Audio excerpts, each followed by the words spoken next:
Friends, जैसा कि हम देख रहे हैं कि इंडियन गवर्नमेंट ने टिकटॉक समेत 59 ऐप्स को ब्लॉक कर दिया है और कुछ ये कह रहे हैं कि इतनी सारी ऐप्स के बावजूद जो पबजी गेम है वो बैन क्यों नहीं हुआ। तो आइए आज हम इसी के बारे में बात करते हैं।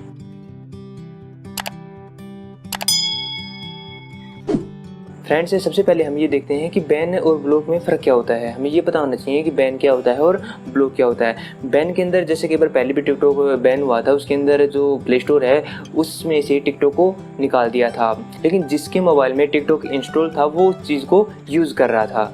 बस फ़र्क इतना था कि जो नए यूज़र है वो प्ले स्टोर से या फिर एप्पल के ऐप स्टोर से टिकटॉक को डाउनलोड नहीं कर पा रहे थे, लेकिन जिनके मोबाइल में पहले से इंस्टॉल था वो उसको आराम से यूज कर रहे थे।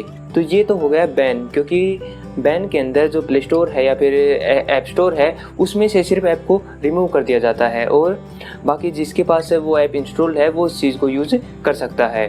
उस टाइम पे तो मोस्टली दूसरे मोबाइल से शेयर करके भी टिकटॉक को यूज़ करते थे, लेकिन आज के टाइम पे अब इन चीज़ों को बैन नहीं, सीधा ब्लॉक कर दिया गया है। यानी अगर वो ऐप हमारे मोबाइल में इंस्टॉल्ड भी है तो भी हम उसका यूज़ नहीं कर पाएंगे। हो सकता है कुछ ऐसी ऐप है जो ऑफलाइन चलती हैं उनको हम यूज़ कर पाएँ, लेकिन जो भी ऑनलाइन ऐप हैं उनको सीधा ब्लॉक कर दिया गया है। यानी अगर हमारे मोबाइल में वो इंस्टॉल्ड है तो भी हम उस चीज़ को यूज़ नहीं कर पाएंगे। इसमें क्या होता है कि जो भी ऑनलाइन चीज़ें चलती हैं वो क्लाउड कंप्यूटिंग बेस्ड होती हैं। इसके ऊपर मैं पहले भी आपको बता चुका हूँ। उसमें क्या होता है कि हमारे मोबाइल की स्क्रीन सिर्फ कंटेंट को शो करने के लिए होती है, लेकिन जो प्रोसेसिंग पार्ट है, जो स्टोरेज है, वो सारी क्लाउड के ऊपर होती है।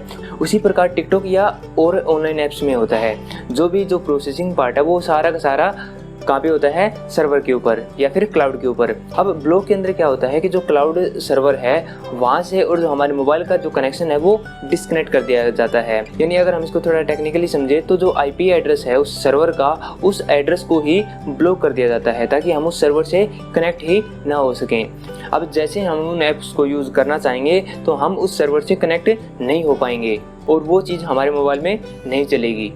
अब कई यूजर्स का ये क्वेश्चन होता है कि जो भी कंटेंट है टिकटॉक के ऊपर या फिर किसी और ऐप के ऊपर उनका क्या होगा। तो ये सारी की सारी जो क्लाउड सर्वर है उसके ऊपर स्टोर होती है। अब टिकटॉक डिसाइड करेगा कि उस कंटेंट का करना क्या है, उसको डिलीट करना या फिर उसको सेफ रखना है।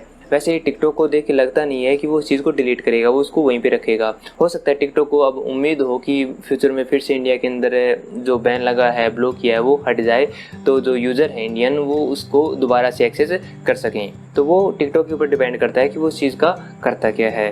तो इस प्रकार जो क्लाउड सर्वर होते हैं उनकी आईपी को ब्लॉक कर दिया जाता है, जिससे हम उस एड्रेस को एक्सेस ना कर पाएँ और उन ऐप्स को भी यूज़ ना कर पाएँ। अब बात आती है पबजी के ऊपर कि इतनी ज़्यादा जो ऐप्स हैं वो बैन हुई हैं, तो फिर पबजी गेम बैन क्यों नहीं हुआ।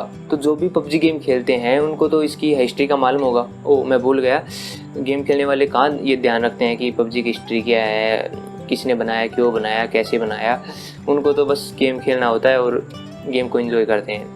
हो सकता है कोई ऐसे यूज़र भी मिलें जो गेम खेलने के साथ साथ उसमें इंटरेस्ट लेता हो और उसकी हिस्ट्री मालूम हो, और अगर किसी को मालूम नहीं है तो वो अब मालूम हो जाएगी। अगर हम पबजी गेम की हिस्ट्री की बात करें तो पबजी गेम सबसे पहले कंप्यूटर के लिए लॉन्च किया गया था, जिसको पबजी पीसी के नाम से हम जानते हैं, और उस टाइम के ऊपर हम इसको मोबाइल के ऊपर नहीं खेल सकते थे।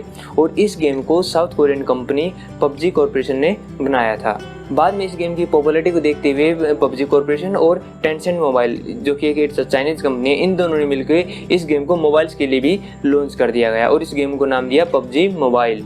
बाद में इसका एक लाइट वर्जन भी मार्केट में आया जिसको हम पबजी लाइट के नाम से जानते हैं। जो पबजी लाइट गेम है वो बनाया लाइट स्पीड और क्वांटम स्टूडियो ने, जो कि टेंसेंट गेम्स का ही एक इंटरनल डिवीजन है।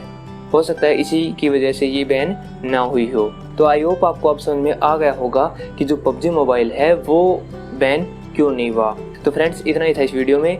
आई होप आपको ये वीडियो पसंद आई होगी। अगर आपको ये वीडियो पसंद आई तो इसको लाइक कीजिए, अपने फ्रेंड्स के साथ शेयर कीजिए, और ऐसी वीडियो देखते रहने के लिए हमारे चैनल CS क्लास को सब्सक्राइब करना बिल्कुल ना भूलें, क्योंकि मैं आपके लिए ऐसी वीडियो लेके आता रहता हूँ। Thank you, have a nice day.